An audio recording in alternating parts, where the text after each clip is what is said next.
नमस्कार, मैं अंजलि मिश्रा। स्वागत है आप सभी का द न्यूज में। आपको बता दें कि प्रधानमंत्री नरेंद्र मोदी की अध्यक्षता वाली कमेटी ने आज रिटायर्ड आईएएस अधिकारी ज्ञानेश कुमार और सुखबीर सिंह संधू को चुनाव आयुक्त के रूप में चुना है, जिसके बाद कांग्रेस अब इस मामले को लेकर लगातार हंगामा करती नजर आ रही है। खासकर कांग्रेस के नेता अधीर रंजन चौधरी, जिन्होंने इस मामले को लेकर बाकायदा एक प्रेस कॉन्फ्रेंस की, जिस दौरान उन्होंने काफी कुछ जो है अपनी बातें रखी है। क्या कुछ कहा है अधीर रंजन चौधरी ने और किस तरीके से अब इस मामले को लेकर कांग्रेस के नेता हंगामा कर रहे हैं, क्या कुछ उनका कहना है, आइए हम विस्तार से जान लेते हैं। तो आपको बता दें कि आज जो है प्रधानमंत्री नरेंद्र मोदी की अध्यक्षता वाली कमेटी ने रिटायर्ड आईएएस अधिकारी ज्ञानेश कुमार और सुखबीर सिंह संधू को चुनाव आयुक्त के रूप में चुना है। बैठक से निकलने के बाद कांग्रेस नेता अधीर रंजन चौधरी ने मीडिया से बातचीत में यह जानकारी दी कि ज्ञानेश कुमार केरल कैडर और सुखबीर सिंह संधू उत्तराखंड कैडर से हैं। सुखबीर सिंह संधू केंद्रीय मंत्री नितिन गडकरी और उत्तराखंड के मुख्यमंत्री पुष्कर सिंह धामी के साथ काम कर चुके हैं। संधू दोनों नेताओं के काफी चहेते रहे हैं। संधू को 2021 के पुष्कर सिंह धामी के मुख्यमंत्री बनने का मुख्य सचिव नियुक्त किया गया था। तब द इंडियन एक्सप्रेस में दैनिक कॉलम दिल्ली कॉन्फिडेंशियल में छापा था कि माना जाता है कि संधू को राज्य के नए मुख्यमंत्री पुष्कर सिंह धामी के अनुरोध पर उत्तराखंड भेजा गया है। उसमें यह भी लिखा था कि अनुरोध आते ही उन्हें वहां भेज दिया गया। देश के दो नए चुनाव आयुक्तों की नियुक्ति को लेकर मची खींचतान के बीच अब कांग्रेस के सीनियर नेता अधीर रंजन चौधरी ने बड़ा दावा कर दिया।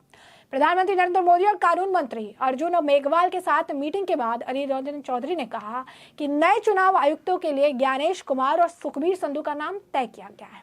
अधीर रंजन का दावा है कि ज्ञानेश कुमार केरल से है, जबकि दूसरे सुखबीर सिंह संधू का ताल्लुक पंजाब से है। उन्होंने आगे कहा था कि वह इस चयन प्रक्रिया का समर्थन नहीं करते हैं। वैसे भी समिति में सरकार के पास बहुमत है। कांग्रेस नेता ने कहा कि एक रात पहले ही उन्हें 212 नामों की लिस्ट मिली। इतने कम समय में 212 नामों की जांच और समीक्षा करना संभव नहीं है। बैठक में सरकार की तरफ से 212 में से 6 नाम दिए गए। कांग्रेस नेता ने पत्रकारों को बताया कि मीटिंग में प्रधानमंत्री नरेंद्र मोदी, गृह मंत्री अमित शाह, मैं और अर्जुन राम मेघवाल की अगुवाई वाली सर्च कमेटी के लोग थे। बैठक में शामिल होने से पहले ही मैंने एक छोटी लिस्ट मांगी थी। मैंने कहा था छोटी सूची सौंपी जाए। ऐसा इसीलिए क्योंकि चयन के पहले छोटी सूचियां ही बनती है। मैंने इसीलिए वो लिस्ट मांगी थी। दिल्ली पहुंचते ही वह सूची मिल जाती तो उम्मीदवारों के बारे में मुझे जानकारी होती, लेकिन वो मौका ही मुझे नहीं मिला। इसके बाद कांग्रेस के सीनियर नेता यानी जो है अधीर रंजन चौधरी ने आगे दावा किया कि मुझे जो सूची दी गई उसमें 212 नाम थे। कल रात को ही मैं दिल्ली आया और सुबह 12 बजे तक चयन वाली कमेटी जो है मीटिंग में जाने से पहले सारे नामों के बारे में जानना मुश्किल था। ऐसे में मैंने सोचा कि इन 212 नामों को देखकर क्या ही फायदा होगा। हमारी जो कमेटी है उसमें पीएम और गृह मंत्री है और विपक्ष से मैं अकेला हूँ। शुरू से ही इस कमेटी में बहुमत सरकार के पक्ष में है। कहे ना कहे, ऐसे में सरकार जो चाहेगी वही होगा। सरकार की मंशा के हिसाब से चुनाव आयुक्त का चयन होगा। और क्या कुछ कहा है उन्होंने, जरा सुनिए।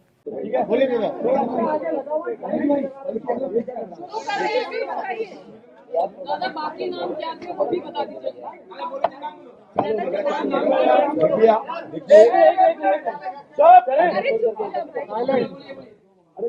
आप लोगों को इतना दबाव डाल रहे हैं। As you are insisting upon me to know the other candidates of the selection committee, I thought it prudent to at least quench your thoughts. इतने आप लोग दबाव डाल रहे हैं कि मुझे लगा कि आप लोगों को ये प्यास भी मैं बुझा दूं। तो 6 नाम सिलेक्शन कमेटी पेश किया था। मान लीजिए कि उत्पल कुमार सिंह, प्रदीप कुमार त्रिपाठी, ज्ञानेश कुमार, इंद्रभर पांडे, सुखबीर सिंह संधू, सुधीर कुमार, गंगाधर राहत। इसमें गणेश कुमार और सुखबीर सिंह संधू फिर से रिपीट वही तो गणेश कुमार। 2 इलेक्शन कमिश्नर उसकी चयन की मीटिंग थी और इसके चलते मैं अपने क्षेत्र छोड़कर कल रात को आप पहुंचे, क्योंकि ये अगली तारीख को जो चुनाव होने वाला है, ये चुनाव के लिए ये कमिश्नर की पद रिक्त नहीं रहने चाहिए, ये हम सब मानते हैं। आपको ये भी जानकारी होंगे कि पिछले दिन सुप्रीम कोर्ट ऑफ इंडिया उनकी फैसले के दौरान जिस कमेटी में चीफ जस्टिस ऑफ इंडिया फिर रहना चाहिए था, जिसके लिए सुप्रीम कोर्ट ने सरकार को पेशकश की थी। सदन में कानून लाने के उपरांत और चीफ जस्टिस ऑफ इंडिया, जिनको सिलेक्शन कमेटी में रहने के लिए सुप्रीम कोर्ट ने सलाह दिए थे, वो नहीं रखा गया और उसके बदले में आज की सरकार की और एक दूसरे मंत्री उनको शामिल किया गया।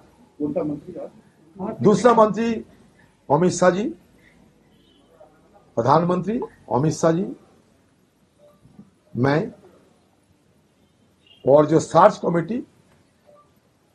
Committee law minister Arjun Meghwal की अगुवाई में हुई थी। मैंने पहले ही ये मीटिंग में शामिल होने की पहले ही मैंने ये मंत्रालय से, मतलब लॉ मिनिस्ट्री से, जब उन्होंने ये संदेश भेजे कि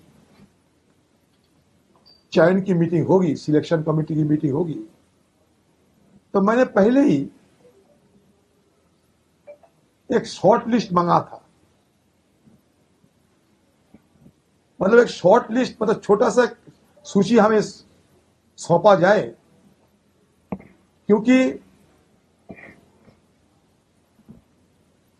ये चयन की पहले शॉर्ट लिस्ट बनते हैं। मान लीजिए 5-6 व्यक्ति की शॉर्ट लिस्ट बनती है, छोटे सूची बनते हैं। तो मैंने मीटिंग में शामिल होने की पहले ही, अर्थात मतलब यहां दिल्ली में पहुंचते ही अगर ये मिल जाते तो हमें जांच पड़ताल करना और ये जो सिलेक्शन कमेटी में जिसको नाम लाया जा रहे हैं, शॉर्ट लिस्ट अगर होते तो शॉर्ट लिस्ट के बदौलत सारे व्यक्तियों को, सारे जो प्रत्याशियों हैं, इनके बारे में मुझे बारीकी से जानकारी होती।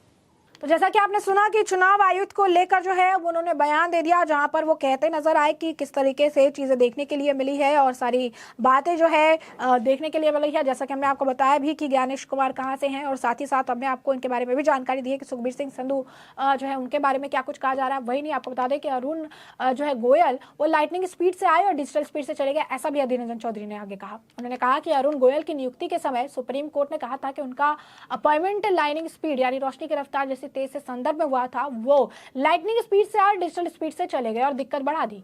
दिक्कत से निपटने के लिए जरूरी है कि 2 इलेक्शन कमिश्नर का चयन हो। 2 लोगों का चयन हुआ है, जो कि सुखबीर संधू और ज्ञानेश कुमार है। तो उनका ये कहना है कि पहले से ही चीजें जो है सेटल्ड थी, पहले से ही जो है उनको सिर्फ नाम के लिए बुलाया गया। जो फैसले लिए गए उसमें जो है उन्होंने कहा कि उनका कुछ खास रोल नहीं रहा, उनके साथ इस तरीके से किया गया, उन्हें पता नहीं था और सारी चीजें जो है सिचुएशन देखने के लिए मिली। और इस तरीके से वो कह रही है कि जो है अब चुनाव आयुक्त जो है उसका काम कर दिया गया। चुनाव आयुक्तों की नियुक्ति के लिए मुझे जो है पहले नहीं कुछ पता था, 212 की लिस्ट मुझे थमा दी और उसके बाद फिर चीजें अपने हिसाब से वो करने लगे। वहीं लगातार आपको बता दें कि अब इसे लेकर प्रतिक्रियाएं जो है देखने के लिए मिल रही है। लगातार जो है वो इस मामले को लेकर प्रतिक्रिया दे रही हैं और कुछ लोग ऐसे भी कह रहे हैं कि जब एक ही चुनाव आयुक्त बचे थे तो क्या कर रहे थे, एक ही क्यों, अब 2 और चुनाव आयुक्त नियुक्त कर दिए तो कह रही हैं कि इसे बना दिया, उसे क्यों बना दिया। सरकार कोई भी निर्णय ले, इन लोगों को जो है हमेशा से जो है बिच्छुओं को मीन जो है कह रही है कि मीन मेख निकलने से सिवाय कुछ भी काम जो है इनके पास नहीं बचा है। ये सिर्फ और सिर्फ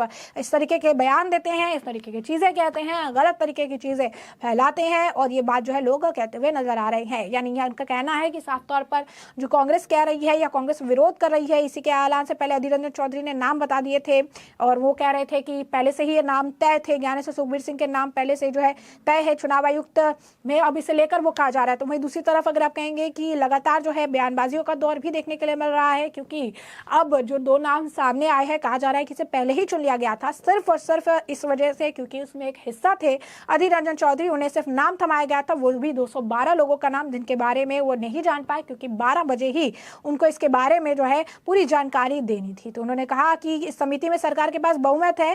केरल में श्री कुमार और पंजाब से सदू को चुनाव आयुक्त के रूप में चुना गया है। तो ये बात उन्होंने पहले ही जो है इसको बता दिया था। उन्होंने कहा कि बहुमत है तो मैं बोलूं कुछ या ना बोलो इससे कोई फर्क जो है नहीं पड़ रहा था, क्योंकि उनके पास मेजोरिटी थी और वो अपने हिसाब से ही चीजें जो है करने वाले थे, जैसा कि उन्होंने किया भी। ऐसे में हमने आपको जो पूरा मामला है ये बड़े विस्तार से बताया है कि ये पूरा मामला क्या है, किस तरीके से 2 चुनाव आयुक्तों की नियुक्ति को लेकर अब लगातार बयानबाजी आ रही है और कांग्रेस इस मामले को लेकर इसका विरोध करती हुई नजर आ रही है। जैसा कि आप देख सकते हैं किस तरीके से बयानबाजियां भी की गई है और अब इस पूरे मामले पर आपकी भी जो राय हो हमें कमेंट सेक्शन में कमेंट करके जरूर से जरूर साझा करिएगा।